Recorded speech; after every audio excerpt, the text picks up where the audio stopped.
15 अगस्त 1947 लाल किले की प्राचीर से पंडित नेहरू भाषण दे रहे हैं और भारत स्वतंत्र हो रहा है। लेकिन भारत सिर्फ स्वतंत्र नहीं हो रहा है, भारत बट रहा है।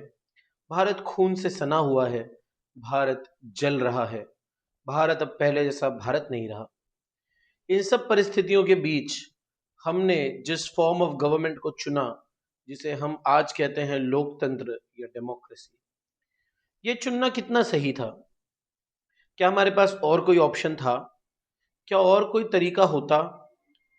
जैसे हम कहते हैं ना कि चाइना को देखो, सिंगापुर को देखो, वो भी लगभग हमारे साथ ही स्वतंत्र हुए, पर आज देखो चाइना कहाँ है, आज देखो सिंगापुर कहाँ है। लेकिन ऐसा बोलने वाले लोग ये भूल जाते हैं कि चाइना के साथ कंपैरिजन अगर करना है तो हमें चाइना जैसा देश चाहिए क्या? हमें चाइना ने जो चीजें अपने खुद के लोगों के साथ उन्होंने की, वो हम अपने लोगों के साथ कर सकते हैं क्या? करना अफोर्ड कर सकते हैं क्या? हमारी संस्कृति हमें इसकी इजाजत देती है क्या? और सिंगापुर से कंपेयर करने वाले भूल जाते हैं कि सिंगापुर तो छोटू सा देश है, एक शहर जितना तो वो देश है। मुंबई मुझे लगता है सिंगापुर जितना ही होगा, या शायद उससे बड़ा भी हो सकता है। और मुंबई जितने तो हमने कई शहर बना लिए, डेवलप कर लिए। मुंबई है, दिल्ली है, बेंगलोर है, चेन्नई है, कोलकाता है। तो सबसे पहले तो ये कंपैरिजन एक stupid, illiterate, not well read comparison है। कोई मूर्ख ही ये कंपैरिजन कर सकता है। अब बात करते हैं कि हमारे पास कोई दूसरा फॉर्म ऑफ गवर्नमेंट अवेलेबल था। क्या हम किसी तानाशाह को चुन सकते थे? क्या हम किसी राजा को जो फटाफट डिसीजन लेता, फटाफट सारी चीजें करता? अच्छा, तो तानाशाह तो इतिहास में अच्छे भी हुए हैं, बुरे भी हुए हैं। अगर अच्छा निकल जाता तो हमारी किस्मत, बुरा निकल जाता तो किम जोंग यूंग जैसा कोई मिल जाता। तब क्या करते हम?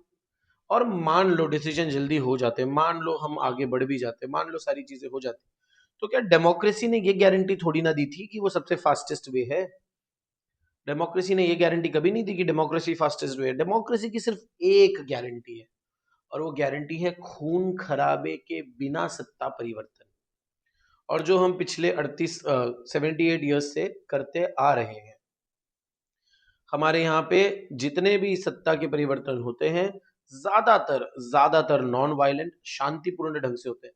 क्या आप सोच सकते हो कि अगर ऐसा नहीं होता तो भारत जैसा देश, जो विविधताओं में बटा हुआ है, जातियों में बटा हुआ है, पंथों में बटा हुआ है, भाषाओं में बटा हुआ है, उसको कोई भी उसको प्रोवोक करके, उसको इग्नाइट करके किस लेवल तक इन चीजों को लेके जा सकता था अगर लोकतंत्र नहीं होता तो? तो लोकतंत्र की बस एक गारंटी है कि बिना किसी खून खराबे के सत्ता परिवर्तन। माना लोकतंत्र फास्टेस्ट वे नहीं है, लेकिन लोकतंत्र में हर एक माइनॉरिटी से माइनॉरिटी को अपनी आवाज रखने का अधिकार है। और इसमें क्या बुरा है? अगर 100 लोग डिस्कशन करके किसी नतीजे पे पहुंचेंगे तो समय तो लगेगा, लेकिन उसमें गलत क्या है? और भारत एक परफॉर्मिंग डेमोक्रेसी है। अगर हम यहाँ से सर उठाकर देखें तो अपने को डेमोक्रेसी कहाँ दिखती है एशिया में? तो हमारे पास कोई तानाशाह, और अगर मान लो तानाशाह हम लेते भी, किसी राजा को ले भी लेते, तो किसी एक प्रांत का राजा होता, किसी एक कोई एक भाषा बोलने वाला राजा होता, तो फिर वो पूरा देश उसको वैसे एक्सेप्ट कर पाता क्या? या वो पूरे देश के साथ फेयर हो पाता क्या? ये सारे सवाल वहां पर खड़े होते हैं। तो इसके लिए तानाशाही या किंगशिप मुझे नहीं लगता। क्या हम मिलिट्री रूल कर सकते थे? लेकिन मिलिट्री रूल अगर हम लागू करते हैं तो वही हालत होती जो पाकिस्तान की हो रही है। क्योंकि बहुत सम्मान करता हूँ मैं मिलिट्री के लोगों का, लेकिन क्या है ना कि जो शक्ति आती है तो लोगों को करप्ट कर देती है। तो आप देख रहे हो कि जो पाकिस्तान है, वहां के जो कुछ मिलिट्री ऑफिशियल्स है, सारे तो मुझे पता नहीं पाकिस्तान के बारे में, लेकिन अगर मिलिट्री ऑफिशियल्स में कोई करप्ट निकल गया, अब तो मिलिट्री ऑफिशियल्स में कुछ होता है तो उनका खुद का कोर्ट वगैरह होता है, तो फिर वो और चीजें जमा करते और मिलिट्री पावरफुल होती जाती। और फिर हमारा देश जो होता है वो जनता के लिए नहीं, वॉर के लिए ही चलता। जैसे पाकिस्तान अभी, वो लोग एक ही बात बोलते रहते ना कि कश्मीर आएगा तो सब हो जाएगा, दूध की नदियां बहने लगेंगी पाकिस्तान में। तो मिलिट्री डिक्टेटरशिप भी कोई अच्छा ऑप्शन था नहीं, और बहुत क्रूअल भी होता मिलिट्री डिक्टेटरशिप। हमें अपनी आवाज रखने का अधिकार नहीं होता, हम आंदोलन नहीं कर सकते थे। आज हम देखते हैं कि हर बात पे लोग आंदोलन करने लगते हैं। कई कई तो लोग फालतू बात पे भी आंदोलन करते हैं, ये कम्युनिस्ट। तो वो भी नहीं होता, डिस्कशंस नहीं होते, डिबेट्स नहीं होती। अच्छा, हम थियोलॉजिकल स्टेट अगर सिलेक्ट करते तो सबसे पहले देखो, क्योंकि पाकिस्तान बना तो वो थियोलॉजिकल स्टेट है, वो इस्लाम के नाम पर बना। अगर हम ये मान ले कि वो मुस्लिम देश है, इसके लिए ये हिंदू देश होना चाहिए, तो ये भी गलत आकलन है, क्योंकि थियोलॉजिकल देश का भी कोई अच्छा अस्तित्व होता नहीं है। ईरान की आप हालत देख रहे हैं। अगर हम ये माने कि सनातन संस्कृति वैसी नहीं है, तो अगर हम थियोलॉजिकल स्टेट बनाते तब तो ये सनातन संस्कृति का ही अपमान था, क्योंकि हमारी तो संस्कृति ही सिखाती है वसुधैव कुटुंबकम। तो हमें तो by default secular all inclusive देश ही बनाना चाहिए था, क्योंकि हिंदू धर्म खुद थियोलॉजिकल स्टेट बनाने का अपने को आज्ञा नहीं देता है। ठीक है, तो थियोलॉजिकल स्टेट हमारे पास कोई रास्ता नहीं था, मिलिट्री डिक्टेटरशिप कोई रास्ता नहीं था, ना ही हमारे पास किसी राजा या रानी को चुनने का कोई ऑप्शन था। ये जो democracy, by the people for the people of the people, यही हमारे पास इकलौता रास्ता था। इसके अलावा कोई रास्ता था नहीं।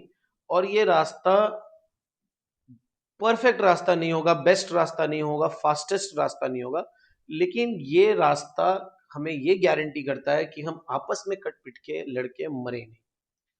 और अगर हम कंपेयर करें कि अरे ये देश कहाँ निकल गया, वो देश कहाँ निकल गया, तो प्रॉब्लम कौन से देश में नहीं है।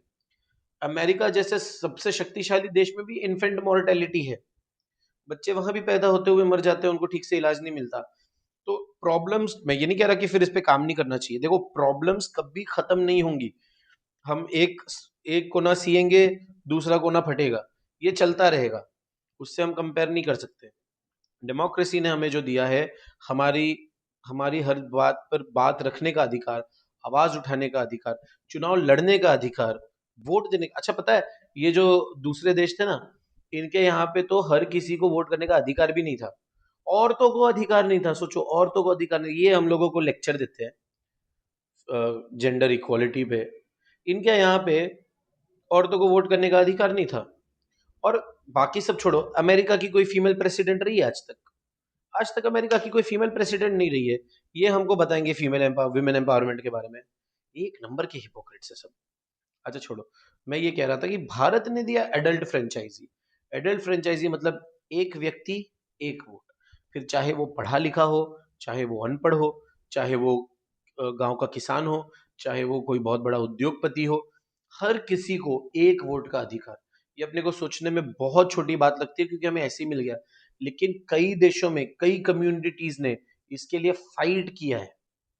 और सोचो, हमारे हमारे जो फोर फादर्स थे, जिन्होंने डेमोक्रेसी बनाई, जिन्होंने कॉन्स्टिट्यूशन बनाया, उनकी सोच देखो कितनी दूरदृष्टि थी, कि ये देश जहां ज्यादा से ज्यादा लोग, बहुत ज्यादा लोग पढ़े लिखे नहीं थे 1947 में, ज्यादातर किसान थे, उनको भी वोट करने का अधिकार उन्होंने दिलाया। उन्होंने बोला कि नहीं, हर कोई वोट कर सकता है। और ये फैसला कितना सही है, आज हम देखते हैं। तो भारत एकलौता एग्जिस्टिंग ही नहीं, it is a flourishing democracy.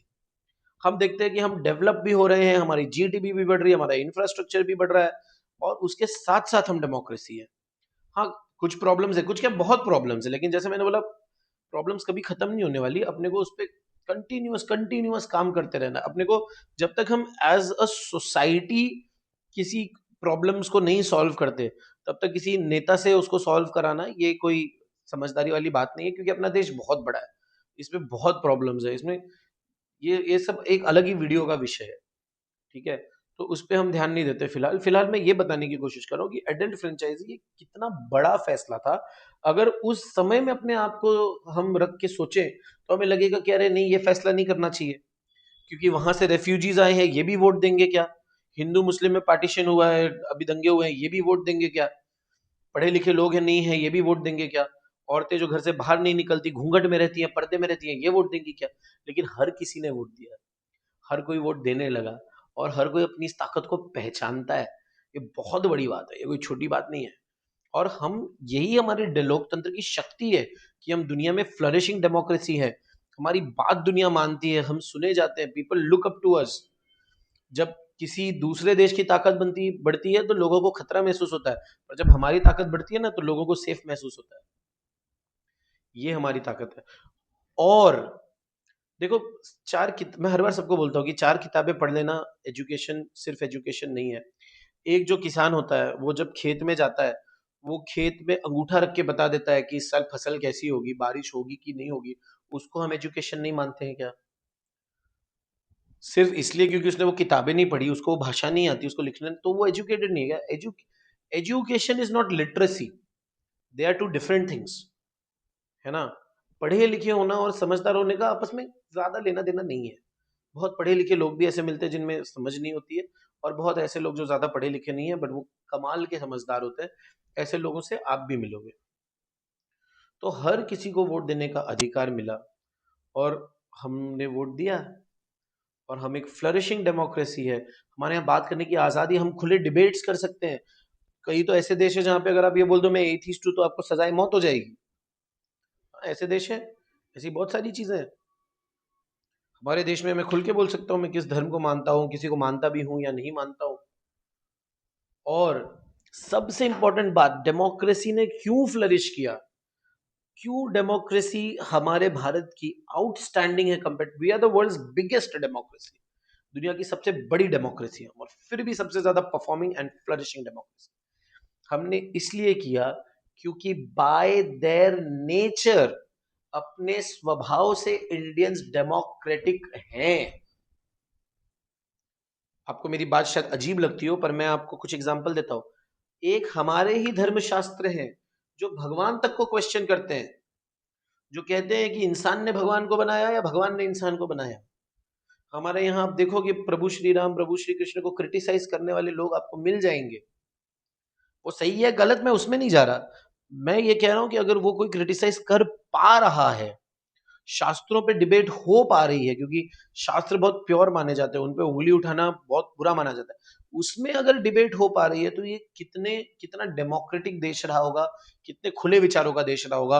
और हमारे पास तो पहले से राजा लोग जो थे वो सभा से डरते थे, राजा भी जाते थे तो सभा में मैं क्या जवाब दूंगा, किसको जवाब दूंगा, ये होता था।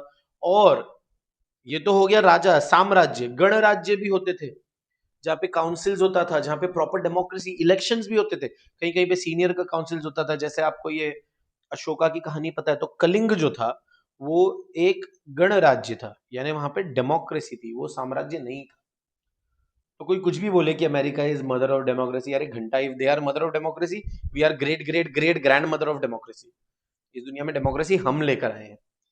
और मैं आपको बहुत सिंपल एग्जांपल देता हूँ, आप कभी नोटिस करना, अगर बच्चे क्रिकेट खेल रहे हैं, बच्चे अगर क्रिकेट खेल रहे हैं, तो दोनों टीम में से वो जो, मान लो बैटिंग और बॉलिंग की दो टीमें हैं, तो बॉलिंग वाले बैट्समैन की किसी टीम को अंपायर रख देते हैं और उसके डिसीजंस को मानते हैं। अच्छा, ऐसे ही नहीं मानते, उस पर बहुत तल्ख चर्चा होती है, मतलब डिबेट, भाषण, इधर से उधर, ये चिल्लम पुकार, आपको ऐसे लगेगा अभी ये लोग एक दूसरे को मार ही देंगे, लेकिन वो कभी एक दूसरे को मारते नहीं है। वो वहां से, खेल के मैदान से हमने डेमोक्रेसी सीखी है, और इसके लिए हमारी डेमोक्रेसी फ्लरिशिंग है और परफॉर्मिंग है।